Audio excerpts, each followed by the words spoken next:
right, ladies and gentlemen, family, friends, and strangers, welcome back to Follow the Breeze. I'm your host, Breeze. And today I got two of my partners, 25 plus years of friendship with me. And this episode is called From the Mud to Fatherhood. I'm going to let them introduce themselves. This our second go about. I'm going to let them introduce themselves and we going to get started. Let's get it.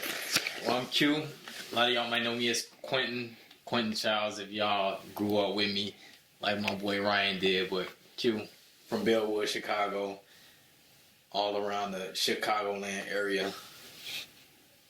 I'm Ronnie. Been knowing these guys for a long time, man, and it feels good to do this for the second time and make this magic happen. I think we're gonna have a good time. Okay. All right, so like I said, this episode is called From the Mud to Fatherhood, and from the mud is where we're going to start. All right.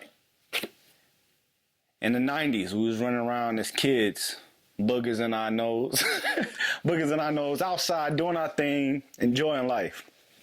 So my question to y'all is, do you think you would enjoy being a kid now in the 2020s more than the 90s, or you prefer where you grew up as a child compared to now?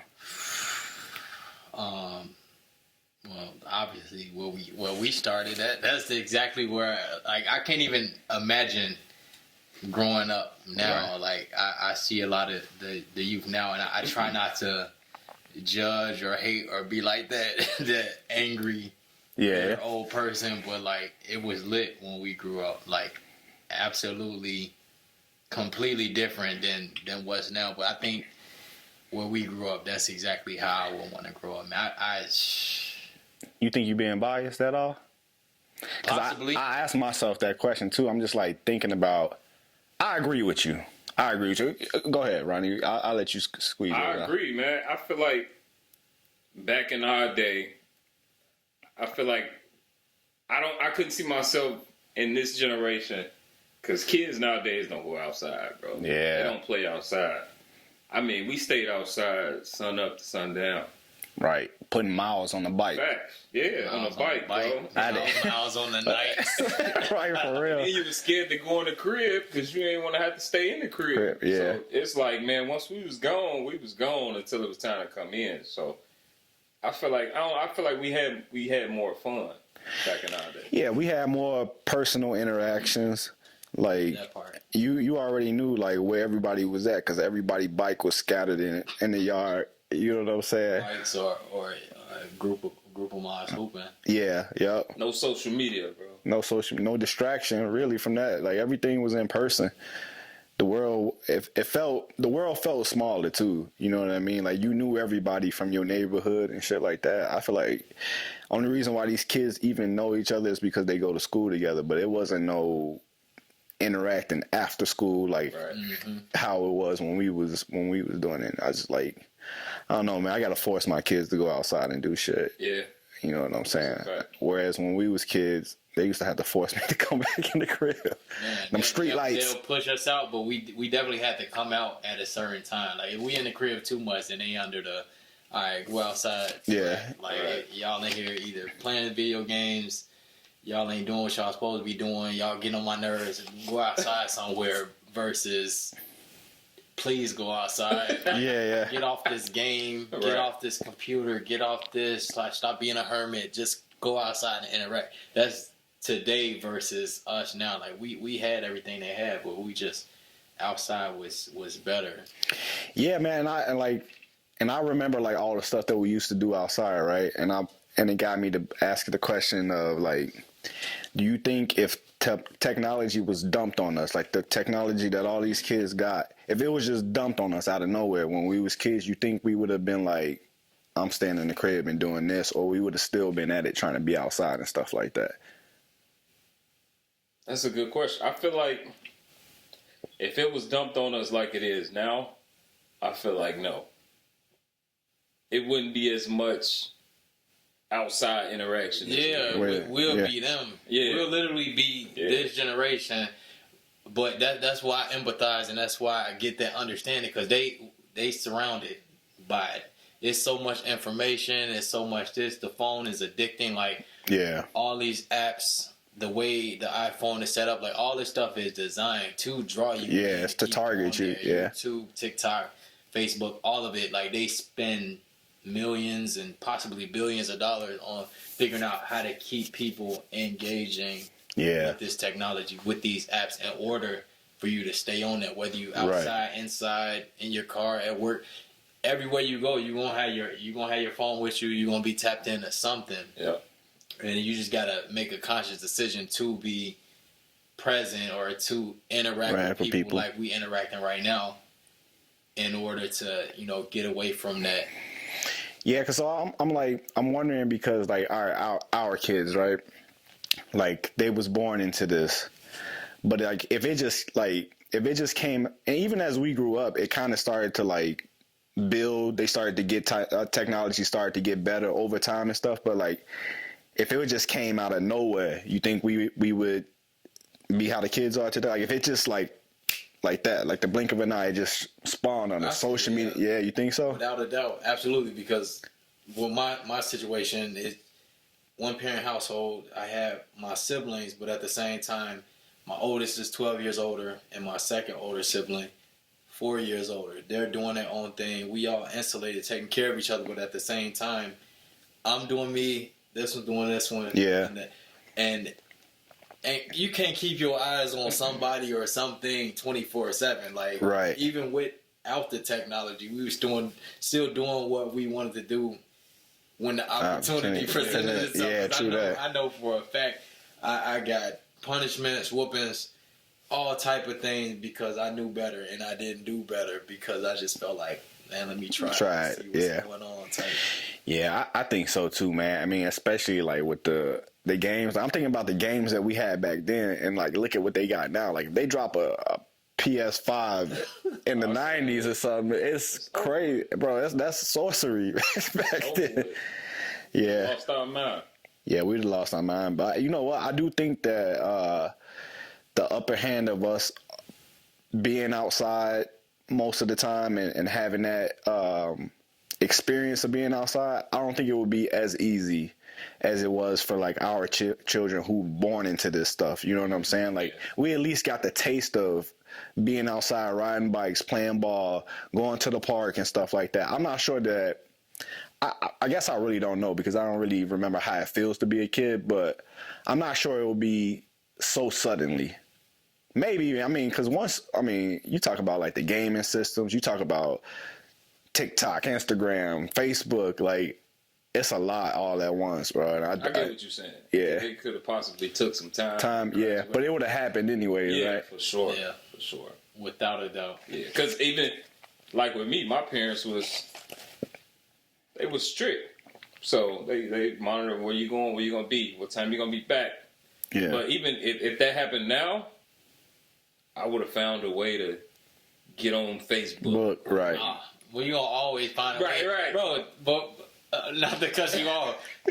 Bellwood Public Library, they had computers in there. Yeah. The excuse my French, like the shit we used to see on the computers, the websites. That's French? I don't know what. That's just something they say. Right. But the shit we can log into on those computers, I forget the name of that website that had all that gory death shit on there, and we would just go to the library. If you tell your parents, "Oh, I'm going to the library," they're not thinking you could go online.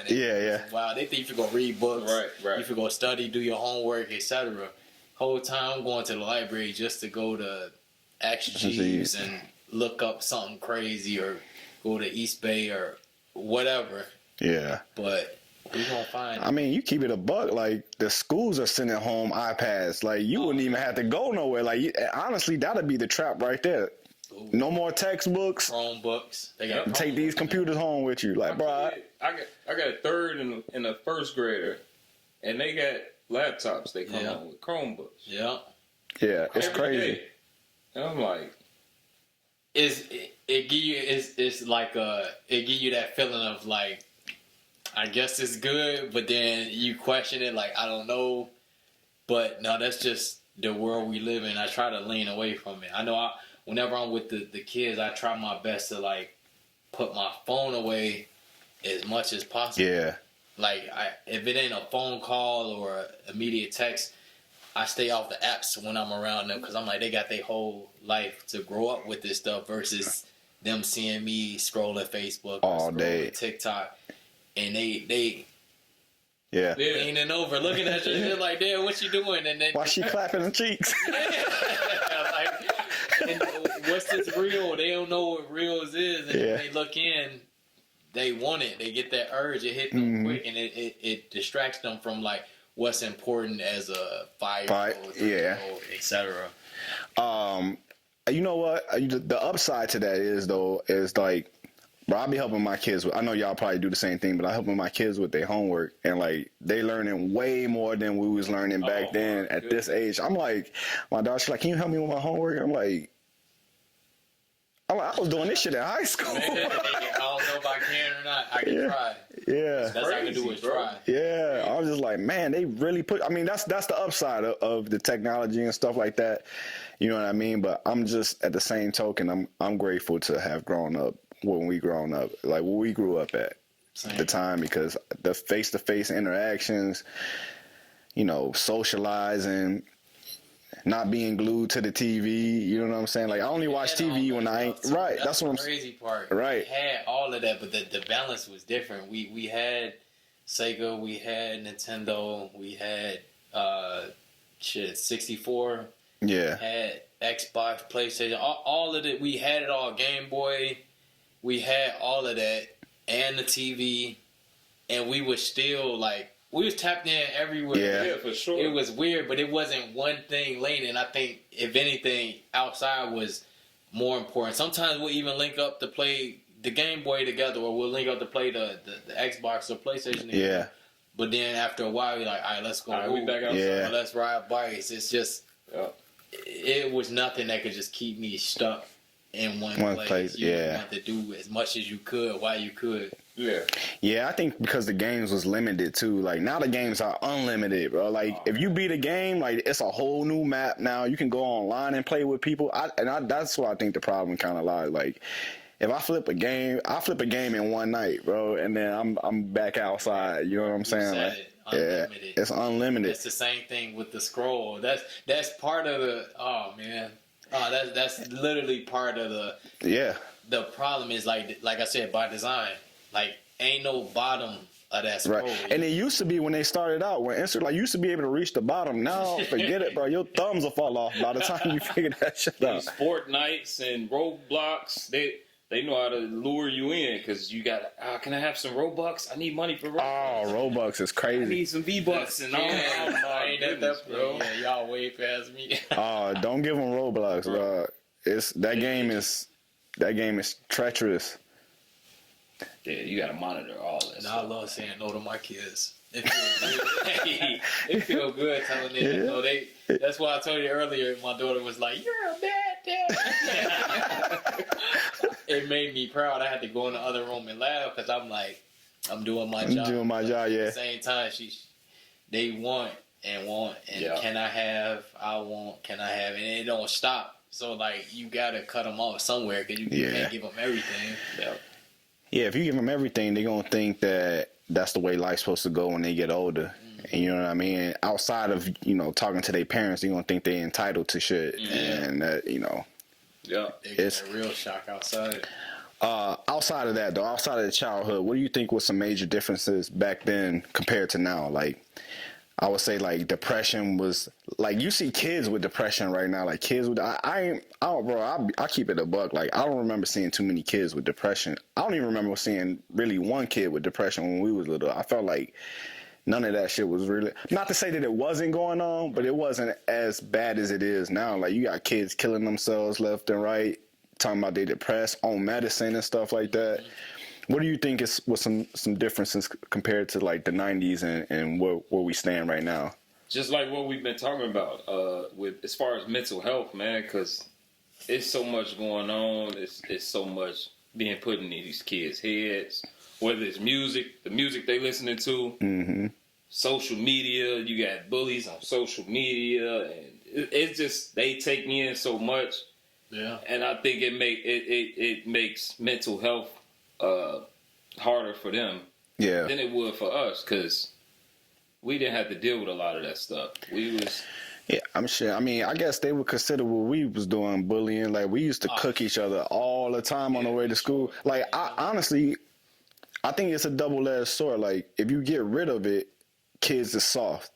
If it's too much of it, kids are depressed and they don't know how to handle it. But like, we used to, like, honestly, that shit was art when we was growing up. Like, we used to practice on the way to school and have battles at the lunch table all day. Like, it was, and nobody took nothing personal. That's what I like. Yeah. You know what I mean? Like, if you took an L that day, go home and go do your shit. Together, come back the next day and try it then. But no, that's real. And funny enough, I never even remember hearing or even knowing of the word depression as a kid. Like, depression, none of that even. I never even knew what avocados was. Think about that. Avocados, yeah, me neither. You can't go outside without knowing what an avocado is. That shit more popular than ever. Like, as a kid, you know about broccoli, you know carrots, yo, and no lettuce. Yeah. As far as vegetables, tomatoes, where the hell avocados come from? So that's how I feel about they delicious depression. too. Like, that was non-existent back in the day, but now when I look at it, it kind of makes sense. But like you said, like we all, somebody done tried somebody somewhere at some point, and I think it depends on like your household in terms of if you got siblings, older siblings, or if you got a present uncle, or even extended family, cousins and stuff, where like they can help build you up, because they always gonna bully you. You gonna make it's gonna feel like they bullying you, but at the same time they just make you tougher. Yeah, I know. I got tried a handful of times, and every time I got tried, it did nothing but make me go home and either figure out how I'm about to whoop this mug the next day, or how I'm about to cook this mug the next day. You only got so many times to talk about my fro or talk about my clothes or whatever, and I'm just about to bake you to the point where it don't matter what I look like. Yeah, you don't stand a chance, and I think I prevail. I used to practice so many jokes. You was good too. Everybody was good though. Unlimited. Everybody sharp, like steel sharp as steel, iron sharp as iron, because everybody had jokes, everybody had bars, to the point where it was just, we look forward to the rest of the Or we used to do it all day, bro. Non-stop. That's it. It was like conversation, like regular, like regular conversation, just cooking people. And you knew it was love at the end of the day, right? Like, I think the intent behind it is what mattered, because you could tell when somebody is like for real about like just talking shit. Like, I'll beat your ass. You better stop. Like, I'm willing to fight. Let's get that. Like, I could take an L when I know the intent behind it is we just battling each other.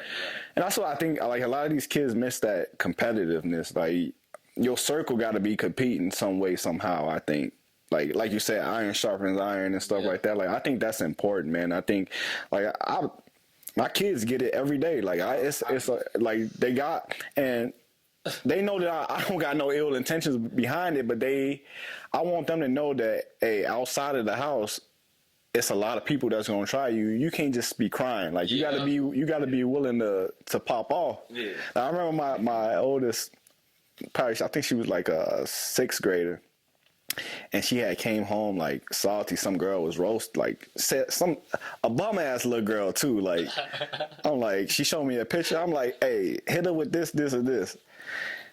She went. It was the last day of school too. She got her. Hit her with the word. She like came back home happy. She like I cooked her, and now she can't get revenge because it was the last day of school. I'm like, but like just seeing that, like Friday on the way out, and she hit her with a walk-off bakes, and like, that's crazy. Friday on the way out. Yeah, I'm just like, man, no, you can't let this one slide on this. Like, but like, being able to show her how to deal with a situation like that, and for her not to be so sensitive later on in life, it was a big thing for me. Like, a lot of people might see that and just, brush that off as whatever, but like, that always stuck with her, and now she not sensitive at all. She ready, you know what I mean? Like, so she can decipher like when somebody's being malicious, or if it's some misguided or misdirected something. Right. That's true, because I be frying my kids. I ain't gonna lie, I flame both of their ass up to the point like 5 and 3, and it started years ago. Like, I've been cooking them since the day they came out, just because I know for a fact what I went through as a kid, so they ain't gonna go through that. They jokes is pristine right now. No, yeah. I think they're ahead of the curve. They're ready for any session. They're ready for any session. You gotta tell them with the PG light jokes right now, but at the same time, they gonna learn how to be. What's the word, man? You know how you almost like freestyling, but in the comedian world, it's called what is it called?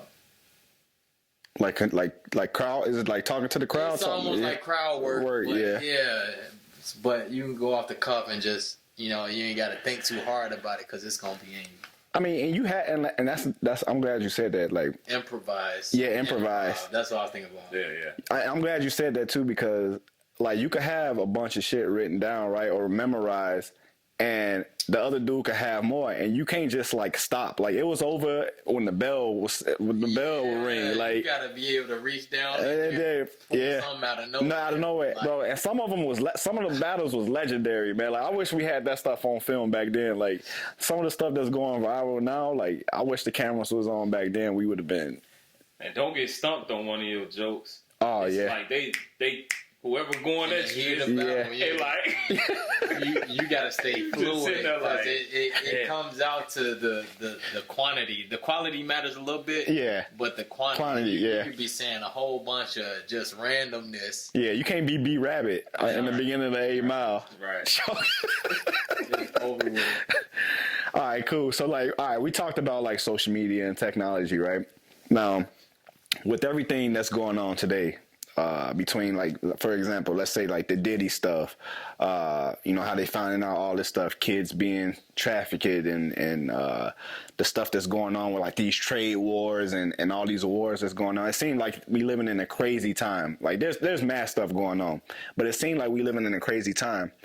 Now, do you think it's actually a crazy time, or do you think like, let's go back to like the 90s, if the cameras was as prominent as they are today, social media was around, do you think it would feel like it's crazier back then? Like you had OJ, you had the Bill Clinton and Monica Lewinsky scandal, you got the Oklahoma City bombing. What else was going on back there? Rodney King. 1999 to 2000, like the whole Y2K. You got the 07 to 08, just the whole real estate market, stock market, like. We was just ignorant. Right, recessions. And young. Yeah. So it didn't, like, ignorance is bliss. If none of that stuff was relevant to you at the time, like you in grade school, all you worried about is your grades, basketball, girls, school, whatever, it don't mean nothing. Your parents the ones who got to go through that. Right.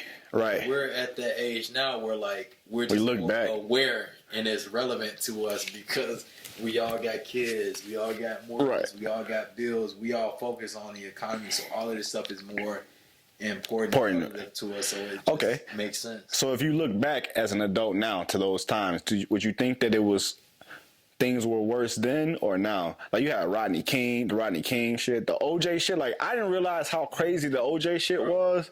Like that was a big thing, bro. Like the OJ shit. Yeah, Tupac and Biggie. That's a major event. Like those are major events. Like, that's true. And think about like if social media was around, how much more.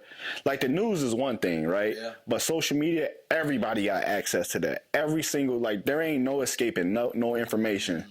I see what you're saying. Yeah, like, so do you think, like, because people be like, we living in the end times, it's crazy, like, the world is crazy right now, and I'm just like, I don't really think so, like, things are a little fucked up, but, like, if you look back, like, I mean, we could go back to the 80s and 70s, I haven't gone that far and thought about it, I just go back to when I was alive as a youngin', I'm just like, there was crazy stuff going on back then, too, and I'm just not sure if it's worse now or if things were worse back then. So I got one for you, and it's so funny.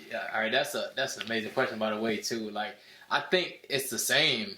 Yeah. I don't think it's crazy. I don't think either one is crazier because let's say if you put the technology we have today in 2025 back in 93 through 2000.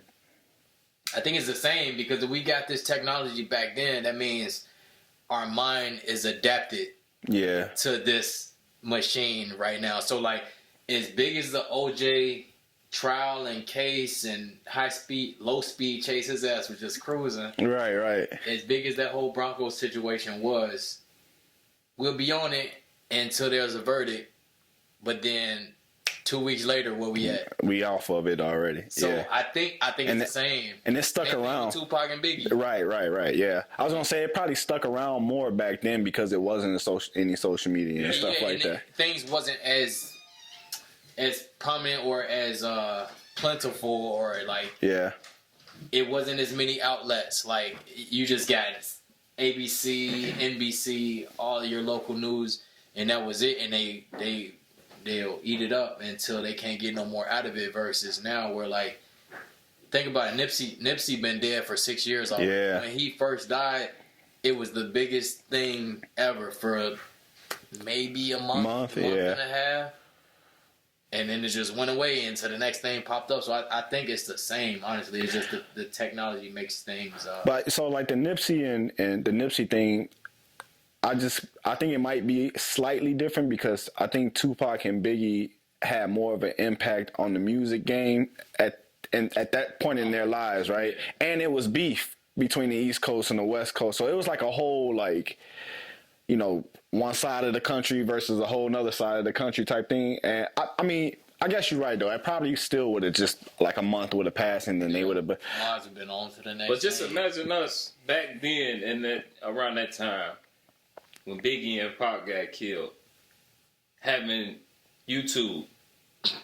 And you know, when you go on YouTube, it's like you got people talking about what they thought happened, conspiracy theories, and all. That'll send you in a rabbit hole. Yeah. Oh man, you ain't never lied about that. I'll be in rabbit hole. Yeah, that shit sounds crazy to say, but yeah, I'll be going down a rabbit hole.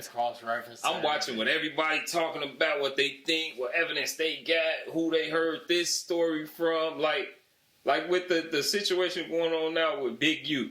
Yeah. See, I need to dive into that. I saw it, but I was like, wait, enlighten me, please. So I ain't going there. Big U, summarize. Big U got hit with a RICO charge. Yeah. And then I want to say it's like 12 other Crips, members of the Crip. So they're saying that he had something to do with Nipsey being murdered. Oh yeah. And they also saying that he killed a younger kid that played football with his son in high school. The kid used to live with them. Mm-hmm. I guess they got into it about something or whatever happened. The kid, he was rapping too. So he made a diss song talking about Big U. Guess they had a fallout. So they said Big U and some more guys went and found him, shot him in the head, and dumped him somewhere in Vegas. So right now, he got all these charges against him. And then on top of that, he got stuff against him that was being talked about on No Jumper. Yeah. So they getting all this information from everything they said about him, all the allegations, and that's why I said like a rabbit hole. Cause I'm watching this and I'm like, man, he said that. Then you'll click on somebody else. And they got their opinion about it, and then you'll click on somebody else. Yeah, he didn't do it because it's like, so man, think pieces. Yeah, bro. If we had that back then, would be the same way. Like, man, I wonder what they think. Yeah, and you know what? The important thing is that you got to think for yourself, man, because it's unlimited opinions out there. Unlimited opinions out there. It's 1,000. Right. And it's easy to fall from one after another. You know what I mean? Like, that shit crazy.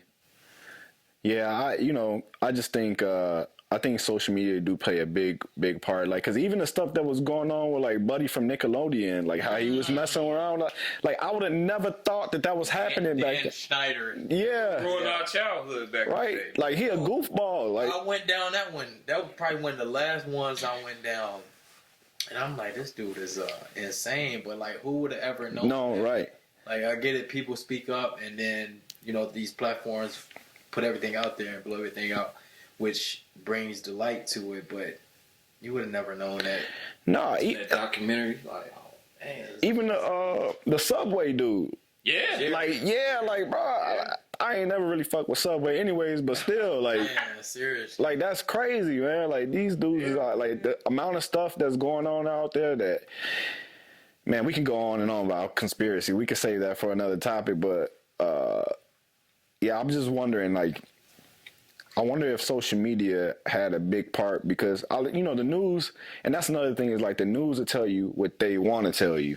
You know what I'm saying? But the good thing about social media is that I think every conspiracy, whether it's true or not, got some truth to it. You know what I'm saying? Like, this shit don't come out of nowhere. Yeah, I was just about to say, it don't come out of thin air. Yeah. People may put their spin on it or whatever, but at the same time, like, this is being talked about for a reason, and like the bulk of it it's got some type of truth to it. It's just like rumors in general. That shit just don't pop up.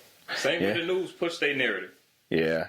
Push their narrative on stuff, what they want you to see. The machine. Yeah. Like, you legit, like, even, like, with, like, politics and other shit, too. Like, you just got to do your research on everything. And then you can't even trust everything on the internet, neither. I'm stressed out, dog. You cross-reference for it. Like, you do real-life hard Yale type research and still don't come out with a conclusion like, you know what, I'm gonna just right. Yeah, that's exactly. I done researched all this. I don't give a fuck. I'm sorry. Yeah. This sounds true. This sounds like a lie. Okay, y'all do y'all. We'll see what comes out in court. All right. So I'm gonna go back to the mud again, and you know, obviously we didn't have social media. We was outside all the time. You know, Sega, Nintendo, we had PlayStation. MySpace, Bob. We had Black Planet. Not in the 90s? We had Tag. In the early 2000s. No, all right, let's go back to before the age, before Y2K. Right. Y2K. The pandemic. How do you think we would have responded to it as kids back then? Without that, kids could FaceTime each other and be online playing with each other the whole time. Like, it wouldn't have been no school. I still would have went outside unless my mama would have forced me to stay inside. But, like, the world was shut down, basically.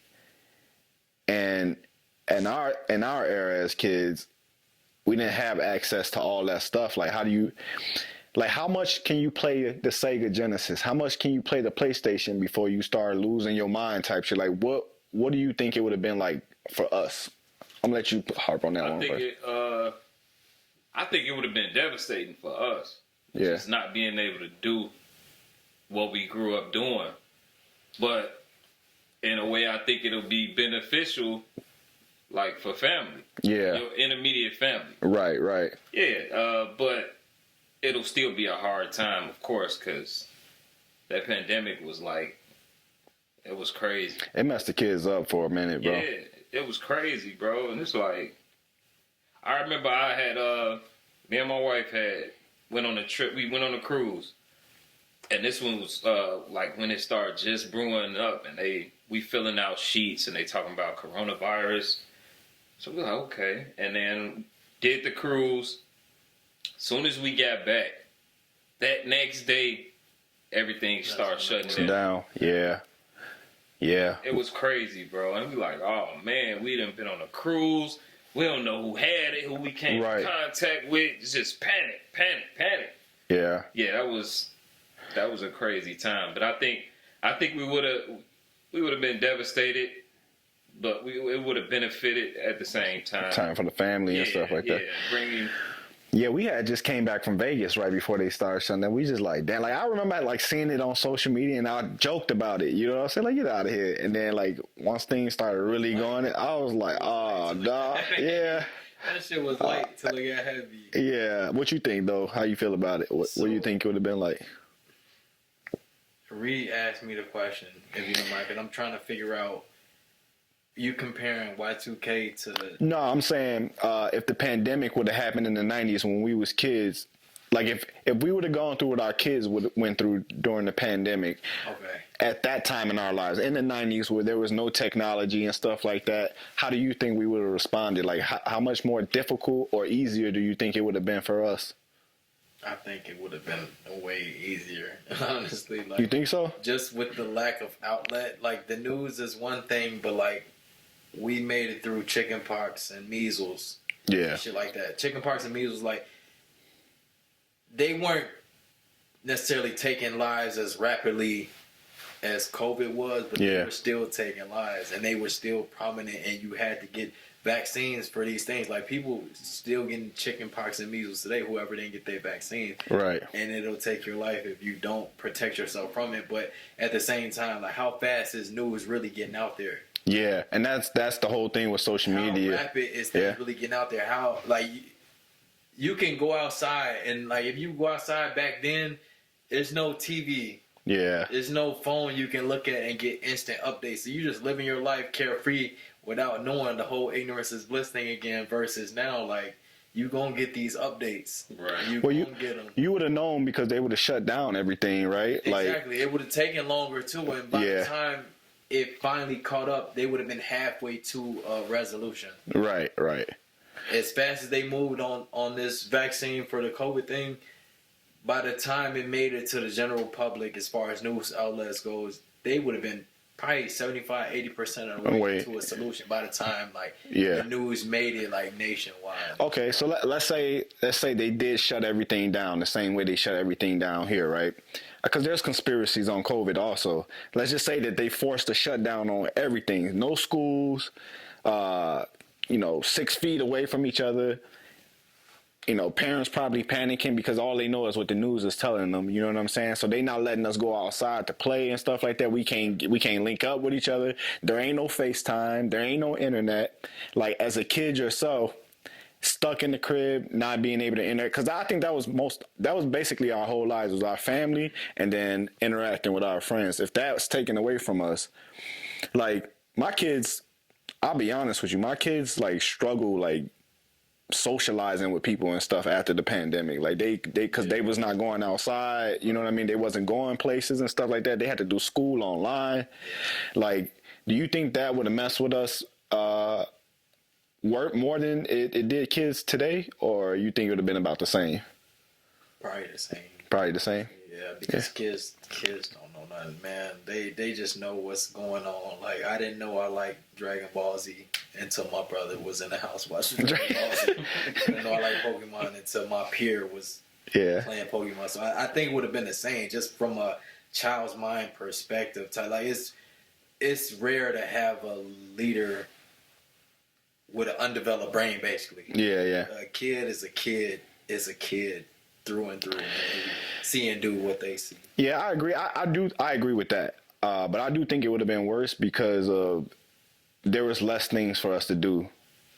When, like, if everything was shut down and we couldn't go out and do nothing, like, there's only so much I can play Sonic. There's only so much that I can play Crash Bandicoot. Like, I got to go outside. Like, I mean, I guess we would have tore up the phone bill. Like, we'd have been on the phone and shit. Like, we'd have tore up the phone bill, but, like, trying to debate if we was more rebellious back then too, because that's another thing. Yeah. Like, it's certain things where, like, the level of rebelliousness now versus rebelliousness then, where that could have came into an effect. Yeah, you're right. Because our parents still had to go to work. We could easily be like, man, I'm out of here. Yeah. I love you. I swear I do. Give me a Flintstone vitamin. Stop playing with me. I'm about to go get COVID from my friend. Yeah.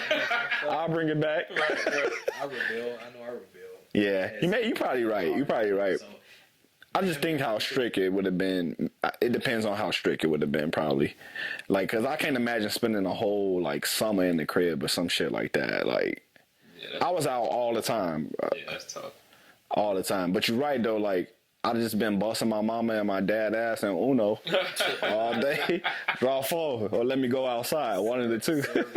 Serving them up, yeah. My pops was gone. Like I said, I had one parent in the house and siblings, and when Pops was gone, which he was gone pretty much all day, 2 and 3 jobs at one time, I'm doing what I want to do for the most part. Like, whatever my siblings let me do, that's what I'm doing. So at the same time, it ain't no telling. It really ain't no telling. Hey, you know what I'm thinking too? Like, imagine finally coming back to school. Everybody got their jokes ready. Like, everybody leveled up 75%. Yeah. Motherfuckers is gonna be crying in there, getting roasted at the lunch table. I'm trying to bake. I'm trying to put them on there. Have a million, unlimited potential. All right, moving on. What do you think it means to be a father? What do I think it means to be a father? a provider, a protector, a listener, and the last thing I would say is probably to give love. Yeah. Yeah. Yeah. That's all that you. I mean, you pretty much knocked that out. What you think? You could second that if you want. That's fine. Oh, be so simple. I had to ask Lauren Hill. Right. It could definitely all be so simple. Literally, all you gotta do is be present. Like if you're a father, a man who happen to have a kid, just be there. That's literally it. Like you said, protect, provide, listen, show love, and discipline. And discipline for sure. But like, I would add that under the love umbrella, because ain't no way, like, if you ever see me being hard, like I said, I can't get over this. I'm clearly affected. You're a bad dad. You're a bad daddy, because I told her ass, no, nope. Can I do this? Nope.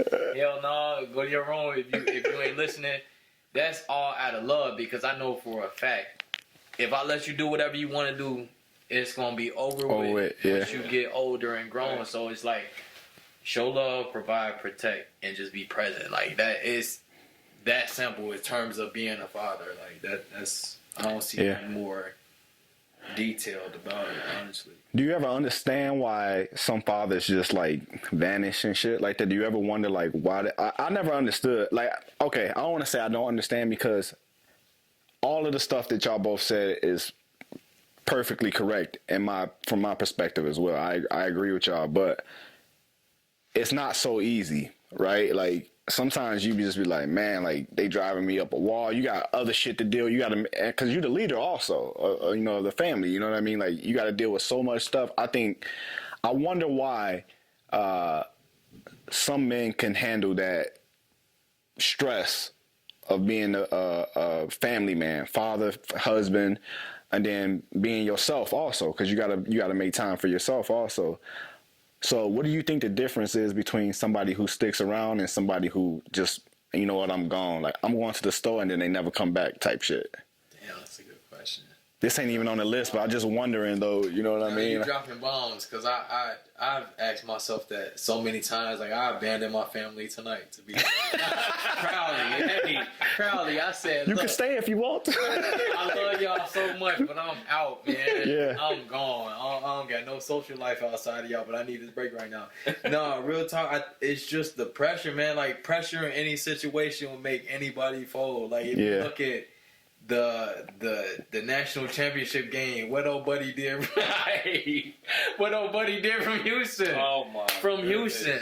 I ain't even watched. They played Florida, right? Played Florida. Bro. My man's had an opportunity to get a shot off and just he froze. Second guess himself. Froze. Got caught in the air. Bro, went up for a shot and got contested, but like, he just dropped the ball randomly as hell. Like, dropped the ball. He ain't pumping. You are not him. Dropped the ball, and that was the game. He didn't even get a shot attempt up. But he didn't even contest that hard. He was there, but he could have still, like, just got something up. He just folded under pressure. On that stage, under them lights, pressure, what they say, make diamonds or burst pipes. Because he probably going to be a dog after that, though, right? Like, yeah, he going to learn from it and grow, but at the same time, I contribute that to fatherhood at whatever age you at, whatever stage. It's just, some people just don't know how to handle pressure. It's just, it could be upbringing, it could be whatever vices you have, whatever your mental state is, it's going to make you fight, right? Fight or flight. Is you either going to stand in the fight or you going to get up out of there. That shit is too hot.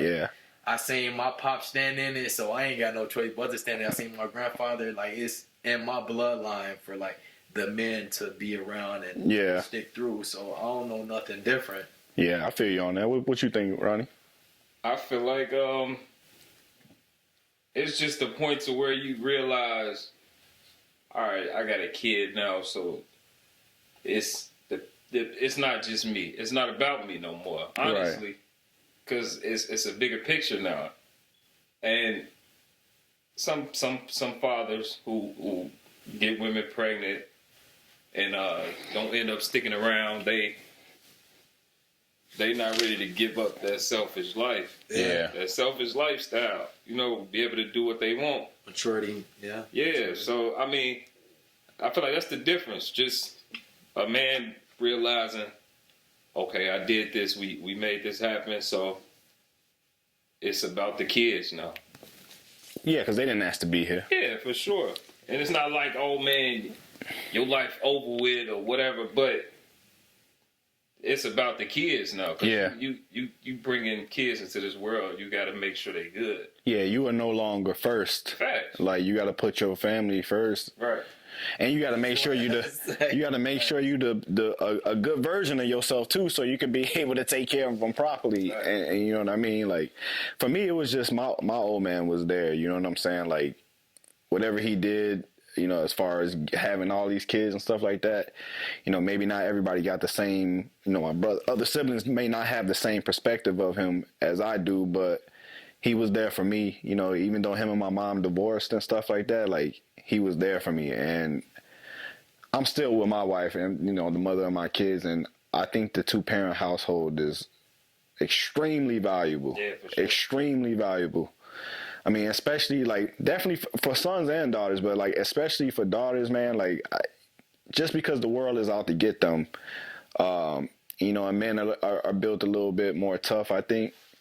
You know what I'm saying? But I feel like the world is really out. Yeah, you know, the world is out to get everybody, actually, to keep it a buck. Like, you know what I mean? Like, they out to get everybody. So, like, I mean, but I got daughters, so I can't speak. Y'all got daughters and sons. So, yeah, you know, the world is out to get us, man. And I think it's important to have that structure, that family structure, that father and a mother, because some moms ride out. Like, that's crazy. Like, I don't know how you could carry a child in your stomach this whole time and then be like, nah, I'm good. Yeah. Peace. I'm out. Yeah. Pop, and I'm gone. Yeah. Yeah. Yeah, I was fortunate to have both parents too, man.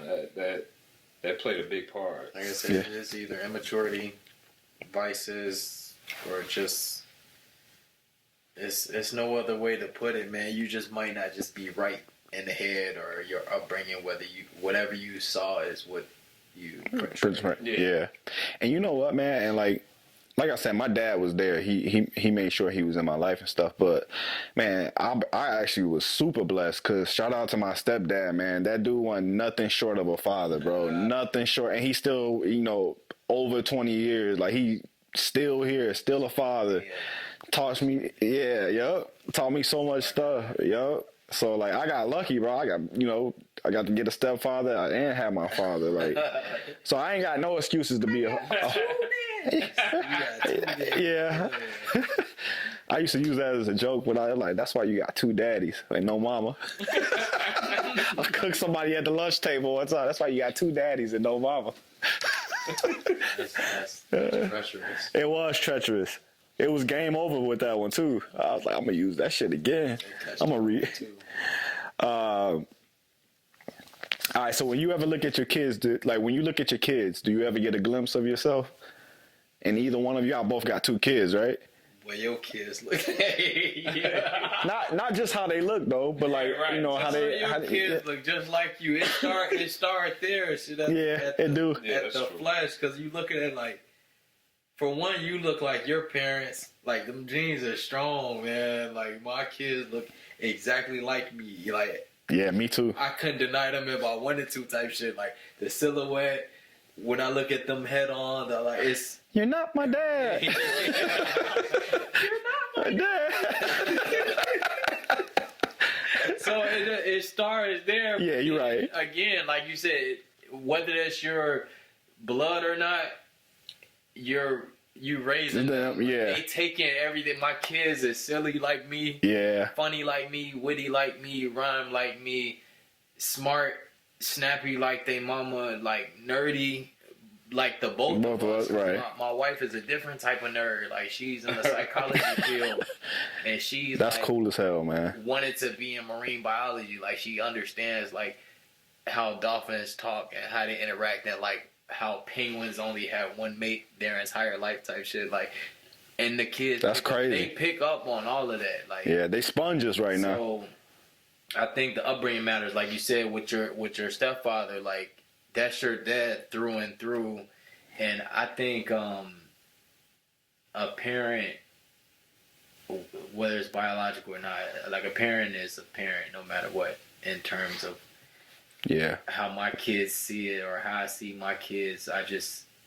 I see me because I know what I intentionally try to instill in them. And what I put, every single day I wake up, like what I put my efforts towards. Right, because I don't think it matters if it's biological. Because blood really only make you related. Like we just discussed what it took to be a father, what it takes to be a father. So like, that blood just makes you related. I mean, yep. You ain't got no blood relation at all.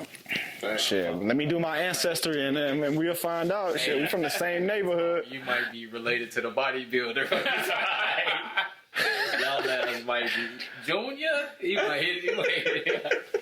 Bro, I never thought about that ever. Yeah. One time, it never crossed my mind. When I asked him, he's like the bodybuilder? I was like, nigga, no. Man, like, I hear that all the time, bro. Yeah. Yeah, it's funny. You be hitting the weights? I just started back actually lifting weights, man. I've been doing more cardio than anything. Yeah. Yeah. I be under the calisthenic act. Hey, that shit good. I be too cheap to go to somebody's gym. Like I got some dumbbells from Aldi. I bought some dumbbells from Aldi for like. Aldi's got dumbbells? You know that random ass. Oh yeah. I got everything you need. Man. You got yoga mats. They done came up though. Bro. He went there for bologna and came out with dumbbells. They got all that. I got a whole little home gym set up. Yeah. That one aisle. And the weights go all the way up to like 75 pounds. I say, yup, for like $40. And Hey. you can like, you can switch them and. Yeah. Adjust them and stuff. Easy. But hell yeah, calisthenics. Give me some push-ups. Give me some sit-ups. Give me some stretches. Right. I keep it simple because I be wanting to go in the gym, but I be needing that extra. People be in it. $40 a month. No, they be in the gym on their phone hogging up the machines and stuff. Bullshitting. That's why I built my shit in the garage. My garage gets no cars. That's smart. We off topic though. You see some of yourself and your kids? I do see a lot, but what's weird, I see a lot of my parents. Yeah. Because they spend so much time with my parents. Like, little things they do, I can see them doing when they're at home. Mm. And it's funny to me, man. It's weird, but it's funny. I appreciate it, though. Yeah. Yeah. So, not to cut you off, but like, they see you see your parents in them because your parents are in you. And whatever you deliver to them, it's literally a trickle down domino effect. So it's all in that same wheelhouse. Of like, damn, it's a family thing. Whole fruit don't fall too far from the tree type of thing. Yeah, for sure. But it's all. I mean that right there, what you just said, just highlights how important it is to have a 2-parent household. Like that right there, just because like they taking up everything. Like they blocking out the nonsense. Yeah. I mean, because if you got 2 parents, you likely got 2 grandparents too. You know what I'm saying? Yeah. Like 2 to 4. Yeah. Yeah, you're right. At least one, but 2 to 4. Yeah. All right. So we family, man, wife and kids. Who does the most disciplining in the house? Is it mom or is it dad? I know who do the most yelling. It ain't me. Is that disciplining though? I guess so. I would consider that disciplining because sometimes y'all both. He said it ain't me. These kids don't listen. Like they are. What do you call it? They selective listeners. They hear what they want to hear. They will ignore the fuck out you whenever they feel like it type of thing. You get to repeating yourself. It ain't until you reach this octave right here until you get the yelling and screaming where they're like, yeah, okay, I'll do it. Yeah. And they right on it, but it's like, damn, why do we have to be like that? Right. I just told you to do this like 3, 4, 5 times. So I'll say something firm, stern. I don't raise my voice or nothing, but like I'll say things maybe 2 times, and then we got a countdown where like if I gotta tell you one more time on the count of 5, if I get to 5, then it's smoke. Like, and it never gets a 5. You heard me do that countdown before. I don't be playing with it. You like, for one, black people got high, like we got issues with high blood pressure as it is. I ain't trying to raise mine and stress out. Right? Like, they know you serious when you serious, and they know when you playing. But in terms of discipline, I don't hesitate, because I know if you don't follow through on things, that's when they get to walking all over. So you got to shape it and mold it early, so they know, like. I would say it's 50-50, honestly, because they respect me and my wife both the same. It's like neither one, they don't play the whole good cop, bad cop. They don't try to bounce around parents like, daddy said I can't do this, and then she run off or he run off to mommy. Like, whatever one says it's a go type thing. So it's a nice balance, 50-50, I would say, on the discipline side. My kids done that, and I had to shut that shit down. I'm like, bro, don't come to me if your mama said no already. Like, you ain't about to think that I'm I got my ass whooped for doing that. That's disrespectful. They ain't even tell me not to do it. I just got my ass whooped. That's disrespectful. Yep, I know next time. Yep. I can hear it in the other room. Like, I know for a fact she said, hell no. Why are you coming to me, man? What your mama just said? Trying to get me in trouble. Right. Like, we both gonna get disciplined. You want me to override some shit? I ain't override. I won't have the jurisdiction for that. What about you, Ron? I think it's split, man, but my wife is more of the outward yelling. I don't do all that.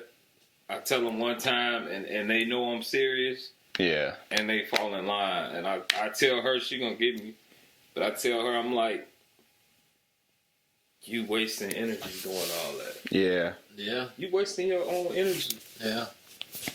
It just be difficult sometimes not to, bro. Because, like, you know, for sure. Kids, I'm just like, man. They don't press them buttons. They try. Habitual button presses. That's all they do. That's all they do. And it's up to you whether you, like, let it eat you up or not, or whether you got to put that foot down, man. Like, you ain't got to rule with a complete iron fist, but at the same time, I'm throwing their ass in the room instantly. Like, we do the timeout thing. Like, my lifelong goal, if I can help it, is to never, like, lay hands on my kids. Like, I don't never have to want to get a belt or smack the shit out of one of them, because they make you want to do that. But, like, I hope it never gets to that point. And at the end of the day, I instantly go, whatever the reprimand is, it could be timeout, it could be, you know, clean a certain area up, it could be do a certain task before you interact or have fun or whatever you want to do. But, like, that discipline, I'm so serious about that. Like, I refuse to have my kids, because you see it all the time. Kids will take over a household and have parents crying, talking about how come little Jimmy, in worst case scenario, what you've seen on, like, documentaries and stuff, where some kids are going ahead and do the worst case thing possible. So not a non-culture. You got to nip that in the bud. Yeah, like definitely. Yeah, not a non-culture. Yeah. You don't see that with us as much. I ain't never seen it. Bro. Ain't ever, I've seen disrespectfuls. Do you? In terms, Do you think it's better not to give out ass whoopings? Better? Yeah, do you think it's a better way to discipline than ass? Like, do you think not hitting them? Because, all right, I'm gonna just keep it a bug. Like, I'm not out here beating the shit out of my kids. Like, because I know how it affected me, and it did straighten me out. But I'm just like, that shit kind of cruel, bro. Like, in a sense, it is. Because if you do it out of anger and you go overboard or something like that, like, but sometimes they need that little pat, pat, pat, pat. Yeah, you know what I'm saying? But, like, on the butt or whatever. But most of that time, it's like, I've gotten all of that. Like, my grandma switches, flip flops, whatever they can reach at the time, extension cords, all that shit. Where, like, even. What's the thing where you mix the paint with, like, the little wooden stick? The wooden stick, yeah. Sherwin-Williams. You got that shit printed on your ass? My grandma used to tell me, all right, now, you keep on acting up, I'm going to go get Sherwin-Williams on your ass. I say, damn, okay. But whole time, it was the paint mixing the little wooden shit. Yeah. She'll whoop us with that. But, like, it never really hurt. It was more of the fear type of thing to get you to shape up. Like, none of that affected me. I didn't get all the whoopings there is, and none of it had me like traumatized. Right. But I understood the message they was trying to relay, and so I feel like that's a waste of energy again. Like if I don't have to take my belt off or raise my hand or go grab this or get them to retrieve that, then I'm not gonna do that. I'm just gonna use my words. I'm gonna teach them about patience and calmness, and that's gonna be that. Because I know for a fact when I was growing up, punishment, I felt that more than anything. Like, if you had to choose between, you can't go outside for a week, you can't play the game for a week, you can't watch TV for a week, that ass whooping, or get that ass whooped. I took the ass whooping every time. That ass, bro. Yeah. Bro, take the belt off now. Yeah. What do you mean I can't go outside for a week or see the guys around? Yeah. Nah, whoop my ass because I get over that. Yeah. I get over that quick. Shit, the equivalent now is taking away the iPads and the electronics and stuff. Oh, man. They ass be going through it. Their hair start falling out and shit. I took my son game away for a couple days. He was acting up in school. Nothing crazy, but just trying to be funny in school. Yeah. Man, you would have thought I said you won't get this game back for 60 years. How he was acting. I'm like, no way, bro. You gonna put me back in the 90s? He was losing it. I'm like, man, that's crazy. So we just got done talking about, the kids watching everything we do as parents and stuff like that. So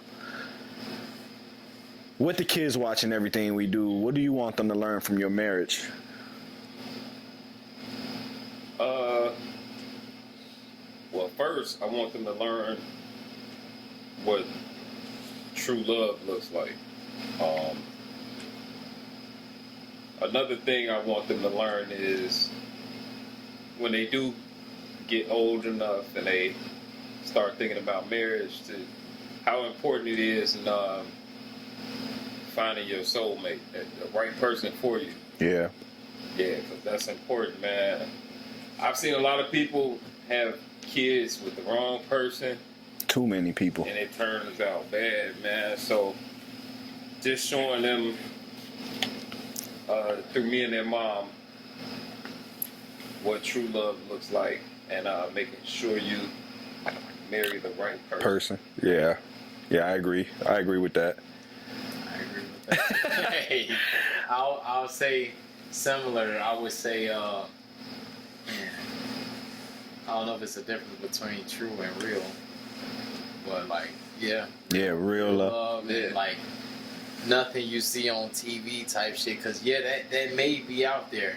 I ain't gonna lie. Like if you would compare like a younger me versus a older, mature, it's a lot different, but it's the same in many ways. I would say the way me and my wife work in tandem in terms of how we cater to each other, how we take care of the household, how we take care of ourselves. Like for me to even be here to do this podcast, she at the crib with both of them. Right. With both of them holding it down so I can kick it here with y'all ass and have a drink, Bob.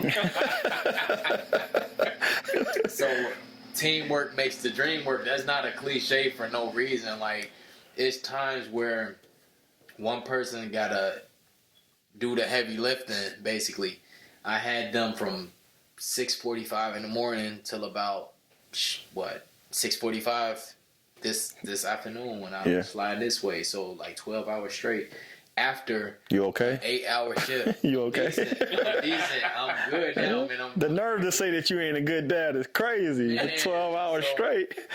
It's things like that where like I see them paying attention to everything, because like I said, my oldest is 5, my youngest is 3, and they're sponges. Like whether we know they're paying attention or not, they always paying attention to the point where like if my wife is doing the cooking, I'm dishing out the ingredients.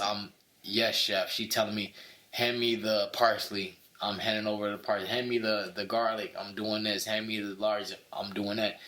And then I'm the one washing the dishes after, but she's over the stove cooking and shit, vice versa, and I'm washing the dishes after. And the same thing where, like, if she goes to the grocery store by herself, she buying all the groceries, bagging them up, putting them in the car. I'm getting the groceries out the car. Right. And I'm putting them in their, their places. Like I'm putting everything, whatever needs to go in the fridge, whatever needs to go in the pantry, I'm putting them in their specific places. So it's that give and take teamwork, and they watch that, and I make sure they see that because it's important. It's not just one person doing everything and one person doing it. It's both people doing everything for the good of like the home economy. Yeah.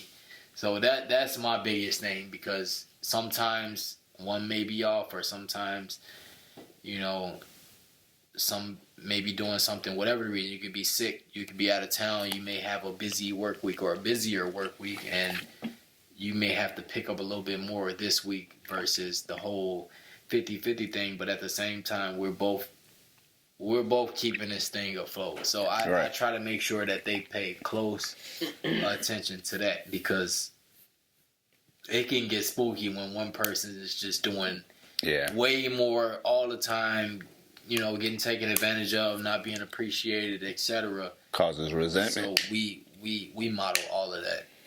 We model everything. Yeah, I think y'all nailed it, man. I mean, honestly, for me, I think respect. I want them to see that we respect each other. I want them to understand that relationships aren't perfect. It take a lot of work, and we don't let none of our storms get them wet. Like, they can tell when there's tension in the crib, but like, we ain't never like screaming at each other. I ain't never called my girl out of her name one time. Like, I want them to find a man. My daughter, I got 2 girls. I want them to look for a man like me. You know what I'm saying? Like, I go to work, I come home. Like, I still flirt. I've been with my wife for like, it's been over 17 years. Like, I still flirt with her. Like, we go on dates and stuff. I'm sure that y'all do those things too. You know what I mean? But like, I want them to see that it takes consistency. It takes a lot of work. You know what I mean? It's a, like, relationships, bro.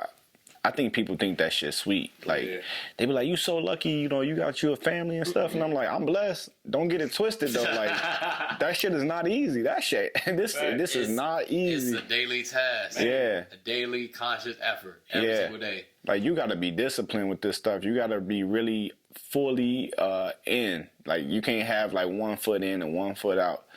I want them to be able to see forgiveness. Like, I've made mistakes and stuff like that, and you know what I mean. Some things you can't forgive. I understand that, but like, I had a phase where I was going out and I was like partying and stuff like that. Like, you know, and I'm not sitting my wife here cooking and waiting. I'm coming home to cold food and stuff like that. Like, just in a bad spot. You know what I'm saying? Like, but I got my shit together. And only way I was able to get my shit together is because she was able to say, hey, you know what? You tripping. Right. Yeah. And, you know, I'm here with you, but I could easily not be here with you. You know what I'm saying? Like, so I want them to just see that a relationship is it's love at the end of the day, but that it's gonna take consistent work until the day you die. Until the last day, bro. Right, yeah. The last day, that's what we committed to. Like, literally, that's the vows say it. And I'm so serious about those vows, like, where, again, not to put wifey on blast, but like, we've been together just about 11 years. She said 17, which is... I haven't been married for 17, but together in general, like, at a certain point, it damn near ain't no different. Like, marriage only adds like it's almost like a date, another date. Like, okay, but it feels like I've been with this woman for 11. We've been married only 2. Right. About 2 years, 2 months now. But after that 5-year mark, it feels the same, everything after that. So it's like, okay, it's just, the wedding was just something to do type of thing. It's really for them, I think. Yeah, you know what I'm saying? It's really... solidify it, add that extra layer of commitment, but it didn't really feel no different. But, what I was going to say, what I was going to say. Shit, I'm not in your head. I was going to say, like, that, the whole wedding thing, and just knowing what you want to do in terms of long term. I always told her that I'm only getting married one time. Yeah, me too. I'm right there with you, bub. It was year 2 where she asked me, like, can you see yourself marrying me? And I told her straight up no, because I couldn't really see it. Like, I knew, at least she was honest, though. Yeah, I knew I wanted to be married at one point in the future. I knew that, you know, I wanted a wife, I wanted to be a husband, I wanted to have the whole family dynamic, but like, where I was personally, I felt like this is too big of a commitment for me to just do it on a whim type thing. Yes, we live together. Yes, we're together, been together 2-3 years, but like after 2 years, I'm saying, nah, not right now. Not right now. And, you know, you got to take that honesty, because at the same time, some people, you know, like we talked about, just do it for the sake of doing it. And not be ready. Like, my biggest thing, like, I know who I am through and through. And it'll be a disservice to you if I just do something just based off the word and not have, like, the whole internal feeling about you putting the relationship in harm's way by just going on a whim and doing that. Like, that's not some shit that you just too serious, you roll the dice on. You know what I mean? Yeah. Like, you got to be ready for that in order to do it. So okay, next question. Well, y'all got anything to add to that? Anything else you want to add to that? No. All right, next question. What do you think is more difficult, being a father or being a husband?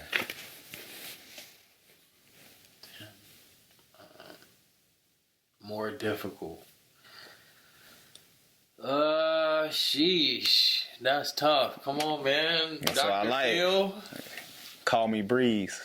Damn. I would say, honestly, man, I would say being a husband. Yeah. I think I'm with you on that one. What's your reasoning behind it? I would say being a husband because at the end of the day, when your kids grow up, they gonna leave and start their own. Leave and cleave, Bob. And you're gonna be, you're gonna be. Golly. It's just gonna be you and your wife. Yeah. So I would say being a husband. Yeah, because you kind of have to be a parent once you. Hey, that's a fact. You kind of have to, like, to be with your significant other. You gotta want to do that, and I think it's after a certain amount of time too. Like, if you get into like routine and shit like that, like, you know, you're not spontaneous no more. You're not figuring out how to keep the fire burning. Like, it's a lot of. I think there's a lot more factors that go. Yeah, you gotta really work on. Not to say that kids aren't a lot of work, because they are. You know what I'm saying? But, like, that's y'all doing that together. Yeah. Like, you got to be a good you, and she got to be a good her for y'all to come together. And if one slacking, you know, the whole thing might be off. It's out of balance. Yeah. And it really take being together, like, y'all being on the same page. And That's absolutely. hey, and some days you just might not be on the same page for whatever reason, and you got to figure out how to get on that shit. You know what I'm saying? Because like, in our case, this thing started with us and them, us and our girl, wife. Kids came along, and like I said, they gonna go out and do their own thing. But you got to make sure you and your wife are good. 24/7. That's a fact. All right, I'm gonna have to side with y'all then, because I didn't know what answer I was gonna give, but at the same time, but you could make an argument for kids too, though. Like, some kids are terrible, bro. Like, I'm blessed. Some kids we grew up with. You know what I'm saying? Like, killing people and shit like that. You know what I mean? Like, because you're a parent no matter what. At whatever age they at, you still a parent. Like, if you got a teenager that's out there doing drive-bys and shit like that, it's just like, what the fuck? Like, what am I going to do? Even, like, let's say if they have multiple steps, like, okay, they got caught stealing. Okay, they got caught in a domestic dispute. Okay, they got caught with a gun. It's level, like, it builds up to the point where, like, the parent could have been cut the kid off, but the attachment and the love is so strong for your own flesh and blood to the point where, like, you'll let them get away with anything, basically. But in terms of your significant other, who you aren't related to by blood, who you know, this is somebody you love, yes, but at the same time, it's much different. I think, I still think, like, choosing your, you know, significant other, like your spouse, over your kid every single day into the future indefinitely it takes a lot more work. Right? Because some, like, right or wrong in terms of your child, Right. Oh my God, you gonna ride. I mean, you could have a situation where one parent is done with the kid. He keep fucking up, he not learning, but the other one is still attached to it. And now it's causing the rift in your relationship. So now you gotta decide, like, I got to leave both of y'all potentially. You know what I'm saying? Like, shit like that goes on. So I don't really think it's such an easy answer, but from the life that we live in, because all of our lives are different, right? From the life that we each are living, I think the relationship takes the most work because everything trickles down from the relationship, how the kids are raised and stuff like that. Like, okay, if you split, then that's a different story. You know what I'm saying? But like, that's a deep question. I think I'm gonna still go with the relationship because I think deep for the intro. Yeah, for real. Damn. All right, podcast over. I'm gonna go with the relationship though, because like you said, like the likelihood is that you raise wonderful kids and they move on and they live their life, and now it's just you and your wife, and what y'all gonna do? You get to the point where you're not able to have no more kids, and now y'all got all this time together. You know what I'm saying? Like, she wanna quilt, your ass wanna do puzzles. Play whatever the fuck you wanna do. Right. Yeah, man, they gonna do to us just what we did to our parents when we found that one. Yeah. All right, I'm moving out. Yeah, you gone. I was going early too. Early. All right. So how do you keep a fire burning in your marriage? Like, let's just say the kids are gone finally. Like, you know what I mean? Like, no, kids are there right now in today's time. How do you make sure your relationship stays healthy? How do you make sure there's no complacency? How do you make sure you just ain't content and just, going through the motions? Like, what do you find to help your relationship breathe? Go to the barber shop, bro. Hey, get your hair cut, buy a new outfit. Yeah. New shoes. Leave the house. Hey, link up with Ryan and Ronnie. Yeah. That's how you keep it burning. Where you going, who you're with. Yeah. Now, you do gotta have space, though. Real talk. You do gotta have space. Separation, right? Separation is the biggest factor. I ain't gonna lie. Like, after 11 years, we're with each other every single day, majority of the day. We talking all day. That one moment where you're just gone, no kids, no spouse, doing you, whatever you're doing. You. Just leaving, just separating, going to do your own thing, like have your own life type of thing. Like, I missed you text probably 20 minutes after I left the house today. Yeah. And I'm like, dang, I was there all day with you today. Like, now you missing me because I just left. Like, well, how's she gonna miss you if you there, though? Exactly. So that's the thing. Like, yeah, you're right. You gotta leave. You gotta leave. And more than just work. Because, like, if you go to work, okay, that's one thing. Like, you going to work to provide for us. Like, pay these bills, take care of the kids, buy me gifts, whatever you're doing. But when you're going to do something outside of, like, work or outside of doing something for the household, just doing you, oh my God. So have hobbies, man. Yeah. Be social. Do things that you were doing when y'all first got together. Because I swear, my social status, it was a bigger, like, contributing factor to, like, okay, I'm 6'1". Okay, I'm handsome than a motherfucker, right? Y'all can see what right. Look good than a, but I'm no centerfold, but I'm not ugly. So it's like, you got the height, you got the look, you got a stable job, you got the personality, but the social status plays a part too in terms of, like, what women look for in a guy. So it's like, I got friends. I got, like, damn near unlimited friends and associates. So the fact that I go out from time to time, right, that gives her the opportunity to miss me and, like, keep things fresh.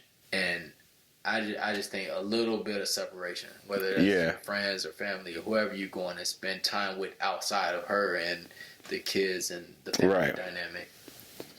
What about you, Ronnie? What I do to keep the fire burning? I know my wife like the back of my hand, so I know she loves I'm listening. Physical touch. So I'll was just do little things to get on her nerve. I play fight. She'll get mad, but then, in a sense, she likes it. Yeah. Yeah, it's little stuff like that, man. Yeah. Physical touch. That's her thing. She loves it. Even when she's mad, she'll have an attitude with me. I'll just go up to her, hug her, and kiss her. I'm like, you can't resist it. Yeah. That dominance factor too. Yeah, because I don't be playing on games. You know how they get the fake attitudes? They're like, yeah, I don't care what you talking about. Okay, what you crying about? What you whining about? Right. That, yeah. No, that's real. Yeah, it is. That's real. I mean, there's a whole array of things that I think can be done to keep the fire. Like for me personally, I think it's just getting out of routine, like not being so predictable with shit. Like you got to be able to, you know what I want, like as far as dates go, like don't even tell her where y'all going for a date. Just say, hey, get ready, we finna ride. You know what I'm saying? Like, man, I gotta do that shit soon. Actually, I gotta mark the calendar. Matter of fact, I'm tripping. But like, looking at that calendar. Yeah, I mean, sometimes life just get a hold of you. You know what I'm saying? But like, not being so predictable. You know what I'm saying? I agree with everything y'all said too, but not being predictable. Music. I think like dancing in the crib, slow dancing. While we cleaning the crib, some oldies come on. I grab her. We start dancing. That physical touch, like you said. I be frying my wife too, though. You got to. That like helps too. They get good at it too. Like they pick up on your style, and then like they get good at it too. Yeah, they'll say stuff. You'd be like, damn, she sound like me. Yeah, right. Exactly. That whole becoming one thing. I swear to God, it's a lot of things that she say. It be even sometimes where she laugh, like how I laugh type thing, where she adapt to and adopt like my person. Yeah. And I say, God damn, it's a beautiful thing. To fry me up sometimes. I'm like, damn, but I be cooking her ass because at the same time, you still him. You can't live in my house and your head be that big. Right. With some Martin and Gina like that. Yeah, I think there's a bunch of things that can be done, man. Flirting still. I don't know, just not letting life get a hold of you so much. Like, I think no matter what's going on, even if you in a bad situation, sometimes you just got to clear that out the back of your head, throw a good movie on, a good comedy or something like that, and just bundle up with each other. But you definitely got to create space. Any relationship, like, I need time to miss. Like, even when I go out, I need time to miss her. Like, if she decides she don't want to go out with her girls, I'm going to go out with my boys. And, you know, I'm going to chill a couple hours and I'll text her and see how she doing and shit like that. But you got to have space. You need time to miss each other. Distance makes the heart grow fond. Find it, yep. Talk that shit. No, that's real. And like I said, this is probably mine. I don't go out a lot, man. I work a lot. This economy, you got to work a lot. You got to make the bacon. You got to and but when I do pop out, no ifs, ands, or buts. Hold it down. I'm out. Hit me, definitely hit me. I'll have my phone with me, but like, you know what I'm saying? If I reply, now that's a different story. But just know I'm coming back. Right. Yeah. I'm coming home to your sweet, tender love. Bob. You can't say that after that. I'm coming home to your sweet, tender loving. No, that distance is very important, and it can be short. Ain't got to be like long distance, but just give it a little bit of time, because we all need, you know, a change of scenery from time to time, like a change of pace. What about like vacations and shit like that? What you think about that stuff? I'm like away from the kids, just like send the kids to their grandma and their grandpa. You know what I mean? Could take a little trip, even if it's for like a weekend or some shit. You know what I mean? Like, with that, we only have no electronics. One weekend kid free in 6 years. Oh man. But the thing is that everybody's situation is different. Like, she's got older parents. Yeah, I feel you. Is down with surgery. Her dad is. I ain't trying to put, like, you just know like what people can deal with toddlers, like multiple toddlers at the same time. Yeah, right. Most people in the world can't. Oh my God. Yeah. And then just it's just the whole logistics of it all, to the point where like we just gonna hold it down, man. Yeah. You know, whenever we get that opportunity, yeah, but where we at right now, it don't make any sense. Like, we've gone on solo dates here and there, but as far as like getaways, Yeah, it's difficult to do, honestly. over with. If you, And it can go both ways, or whether you have the opportunity to do it, or whether you are trusting enough too, because it comes down to the parents too, where it's just like, damn, you can easily pawn your kids off anywhere to anybody, but it's up to you to say like, nah, I ain't gonna do that. Yeah, and you gotta be careful who you just leaving your kids around. Exactly, that's the biggest thing. That's why I be with my kids 24/7 every day. If I ain't at work, I'm with their ass, and it's just, if I do give them to somebody or let somebody watch over them outside of, like, let's say school or something, because my daughter's in preschool, which is just 2.5 hours, an hour here or 2 hours here. Yeah. Let me take a shower or get an extra hour sleep or go to the grocery store, something simple like that. But I don't be trying to let them stay nights and stuff like that. You gotta be careful with that. Yeah. Cause like the older we are now, man, the more shit you realize, like even just shit that I seen as a kid, like I ain't really understand, but I remember, and now I'm an adult, I'm just like, motherfuckers was tweaking, but like it was crazy shit going on back in the day, man. Like,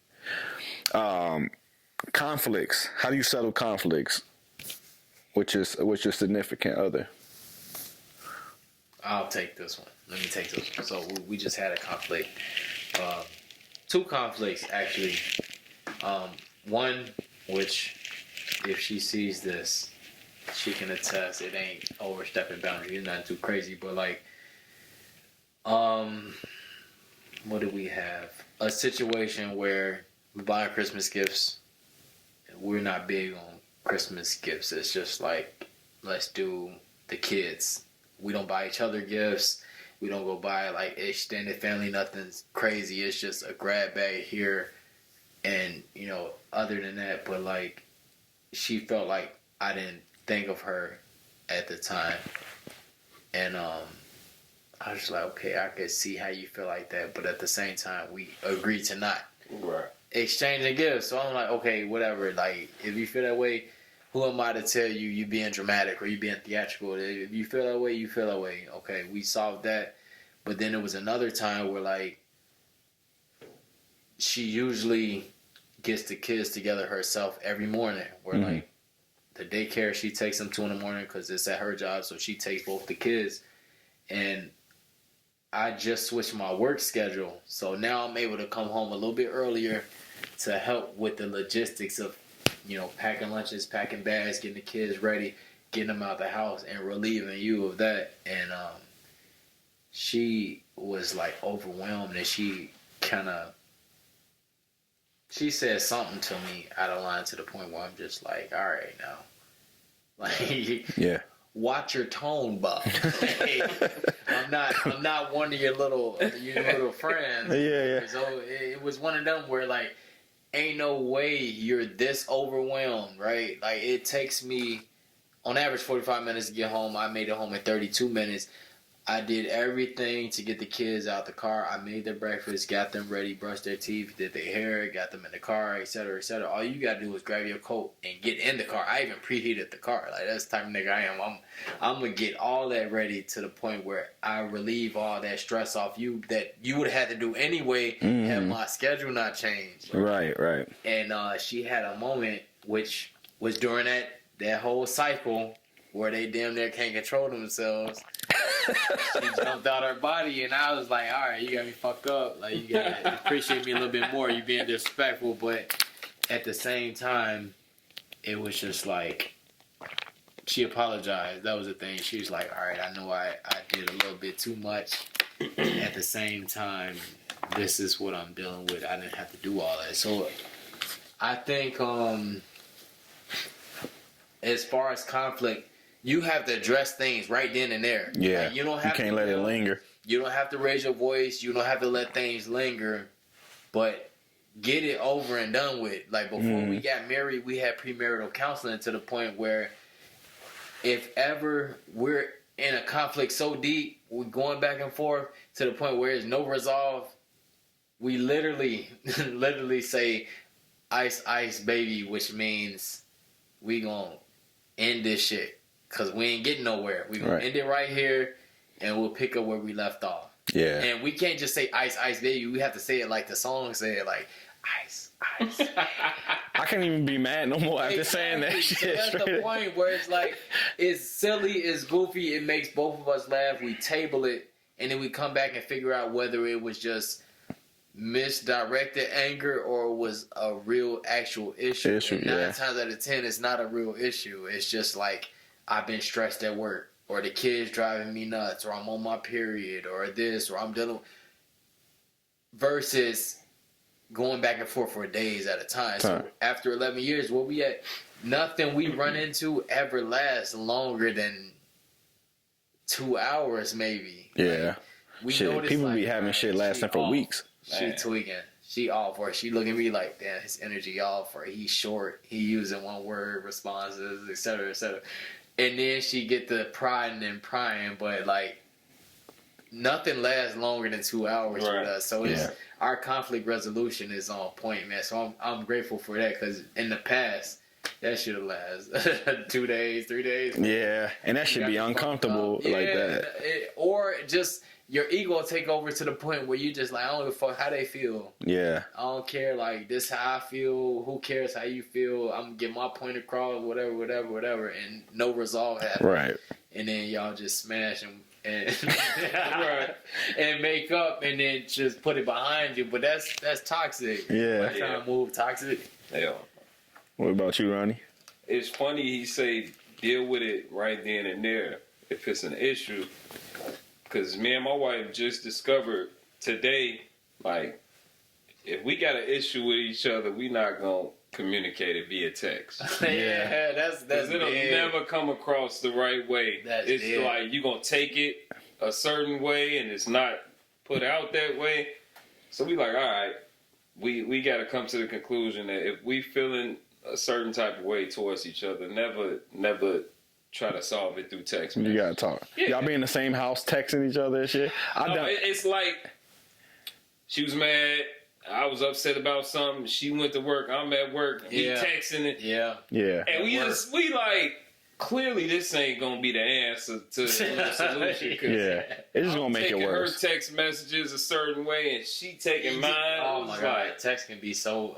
It's like, okay, so now we know this ain't gonna work. Like, communicating through text messages if we have an issue that we trying to resolve. So that's the thing. And then just communicating, period.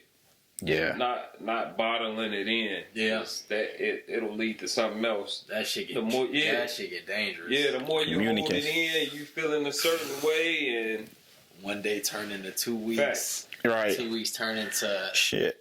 It could turn into these papers. Right, I was just about to say that. We ain't doing that. Yeah, and then not going to your spouse first and not going to everybody else. Yeah. Because that's a tricky thing, too. That'll lead to something else. Yeah, you got to keep everybody out your relationship. Yeah, everybody, your parents, your best friends. You got like, I think what's going on in your relationship should be kept between you and your spouse. Especially after the marriage joint. Yeah, because we got that out the way year one. Because both of us was doing that shit. We both was doing that shit. We'll bump heads. She'd get the hitting up this girl. I get the hitting up my guys. Neither one of us talking to each other. We talking to. Yeah. Now they looking at her one way and they looking at you one way, and then y'all get back together and y'all good, and they still looking at right. And I remember she was yeah. So that didn't take no time to figure out. We like, all right, look, stop confiding in me. If you got a problem with me, this is us. Let's take it up with each other. Yeah. That was year one. Damn, that's real. That's real as fuck. We never look back. Yeah, I think y'all hit it on the head too, man. You got to keep the text messages, because you can't tell what kind of face they making when they texting you that shit. Like, you feel like they yelling at you yelling at them. Like, but like you just sent the most calm text. You know what I mean? That definitely. And then keeping people out of your shit is extremely important. And I think honestly, what started working for me is putting myself in their shoes to see if I'm tripping. Yeah.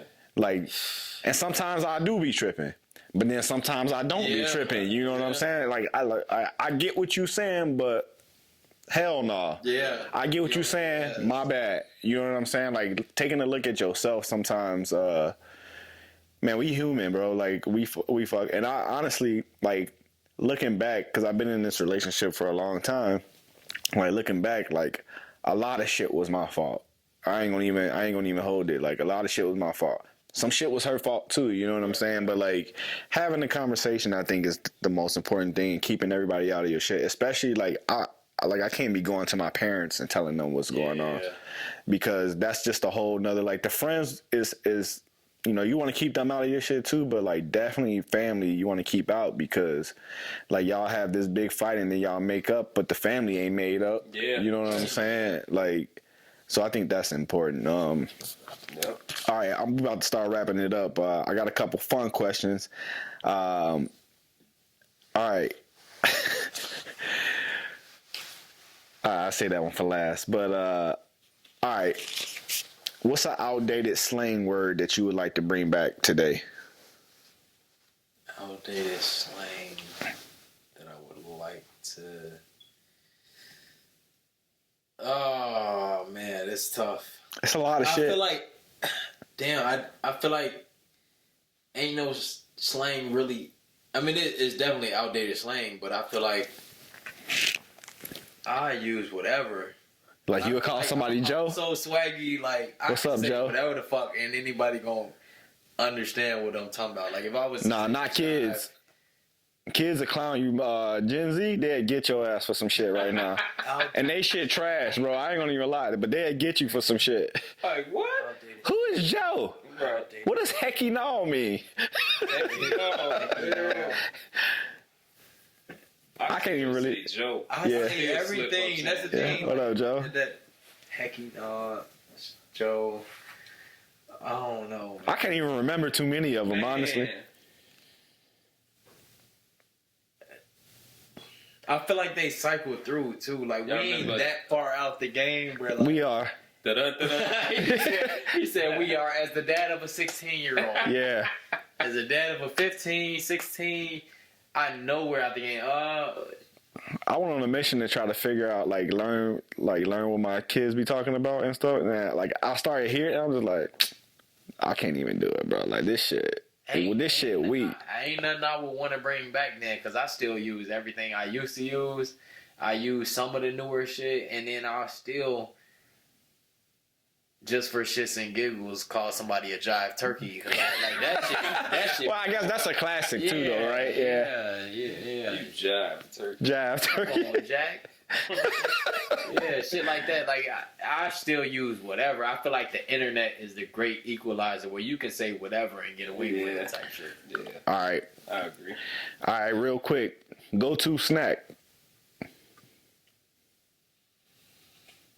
Doritos and Flamin' Hot still. Still? Yeah. Like, if I had to choose, Doritos, Flamin' Hots, but like, in my household, it fuck around and be a some type of bar. Yeah. Some type of Z bar, because like, we so a granola bar, like this shit pause, but like sweet and salty nuts. Yeah. Oh man. I don't know what he's talking about. I never had them before. Exactly, the little trail mix bar. Sweet and salty nut. That shit, I ain't never had one. Fire, but I'm lying. The name is so crazy. Yeah, it is. It is wild. So crazy. That's would be my go-to snack outside. So I would say, if I felt like, being rebellious, right? Because we try to be clean and healthy in the house. Mm-hmm. But when I go outside, it's a different story. Give me the Doritos, bro. Give me the Flamin' Hots. Yeah. I'm not bringing them in the house, but you know what I'm saying. I ain't feeding my kids, feeding the wife. But are you cheating with junk food? I'm saying, you come out, is that lipstick? No, that's Cheeto dust. That's hot puffs, right? Yeah, right. But the trail mix bars, the Z bars, which is like Cliff bars, yeah, the Aldi version of Cliff bars. and just regular movie theater popcorn. I'm smashing that shit. Like 24/7. What about you, Ronnie?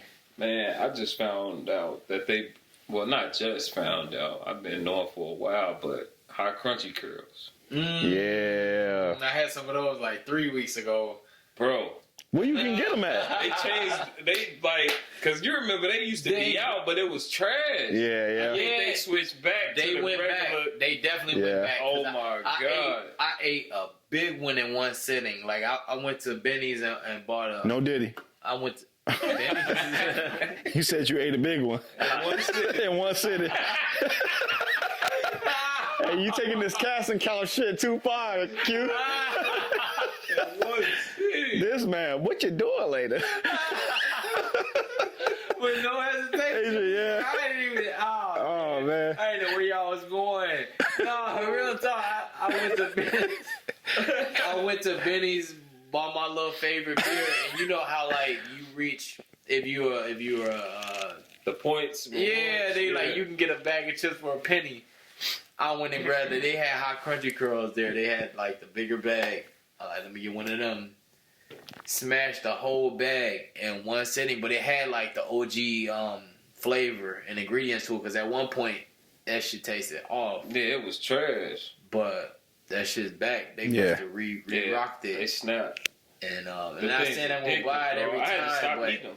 I said, damn, I definitely can't eat this all the time. I definitely can't bring it in the house because the kids don't fuck with nothing spicy.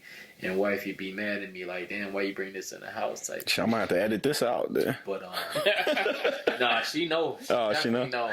And she'll have like one or two. Like, all right, get it away from me. Get it. Like she's conscious. Scram. Like she be on her diet shit. But I be under the same act. I try to get it off. But some shit. Yeah, man, shit kind of changed for me. Like, so I like they got like some barbecue Doritos right now. Them bitches good, and then they like a purple black. It's like a black bag. Yeah, that shit good. Oh yeah. I know what you're talking about. And then it's weird, bro. Like I like blueberries. Like I love me some blueberries. Yeah, and mango, man. My girl brought some mangoes home and cut them. I ate 3 of them bitches in one sitting. I always mess them up though, bro. I gotta learn how to. Yeah. You gotta watch a tutorial. Yeah. A mango cutting tutorial. Yeah, that's different. Yeah, all right. Mangoes for sure. All right, last question. I was hesitating to ask this question, but I was scrolling through TikTok. This wasn't even on my list until right before y'all got here. I was scrolling through TikTok and I seen this and I was like, damn. It made me think. All right, before I ask this question, I want to make a statement. We all have respectable women in our lives. Our wives are respectable women. But this question that I seen on TikTok it goes, your wife comes home, face beat up. You ask her what happened, and she said her side dude did this. What's your next move? My wife would never say that. Your wife would never say that. My wife would never say that. But it's a hypothetical. That's the thing. It's a hypothetical, but like, what do I do? The first thing Reggie put his hands on me. Who the fuck is Reggie? The side dude. I'm just giving him a name. Like, I don't know. Like, not Reggie from Bad Boys. I know you didn't. Like, what do you even say to that? I know what I just take it to the hospital, right, and just get the backstory later. But at the same time, like, you gonna have to explain this shit to me. Like, where we are right now, married, kids, my side dude. Yeah, it's a fucked up question. I know. I hesitate to ask it, but it made me think. Like, how do you feel in that? Like, you feel bad that she all fucked up, right? But the reason why she all fucked up is fucked up. I ain't gonna lie. My mind is gonna go first. Side nigga, who is this? Yeah. And you got some explaining to do before while we on our way to the hospital. Figure out whatever. What we on our way to? Loyola. We on the way to the hospital or to? I'm on my way to go holler at Buddy. Yeah, you got to, right? But you gotta tell me what you got. You got some explaining to do on this car ride. Cause that's where my mind gonna go first. Side. Like I'm instantly fucked up by that. I'm instantly like, cause I'm seeing you like you like think about how much you love this woman, right? Just think about how much you love her, and you see her beat up. How much you love her, how much you've invested, etc. Where y'all at this point where like your mind racing. Sick. Right. It's hard to say what you would do. Like on paper, I know for a fact. My biggest thing is just like one of my philosophies in general. Like if you got enough G to take mine, you can have her. Like that just wasn't mine. Oh, he ain't take her. He married, whatever. Yeah. But then, especially if he put his hands on her, like. She got poor judgment. Dumb ass thinking. Like I thought you was a better judge of character. Now you making me feel like I'm not shit. Yeah, you got me fucked up because you going over here to him. He putting paws on you, all type of shit, putting hands and feet on you. Right. And then you got the nerve to come back to the crib versus just making up a lie to stay away until them bruises heal. Like, they're in a level of disrespect. You're right. I don't know. I ain't gonna lie, my head would be all over the place. Man, like I'm gonna have to take out the anger on somebody, right? Sure. It might as well be him. Sure. But then we got some shit to figure out after that. Yeah. You're gonna be all good. I'm going to fight. I ain't gonna lie. Man. I'm going to fight. That's why I'm at with it, bro. But then you look stupid going to fight. Nah, it don't even matter how you look. You gotta get your shit off. You gotta get your shit off, bro. Yeah. You gotta blow that steam. You gotta blow that steam off. Yeah. At least, yeah. Damn, man, that's a tough one. I'm gonna go dress him up real quick. That's a tough one. Yeah. Boy, then I'm gonna holler at you. All right, well, we got to wrap it up. I'm still ready. Y'all good?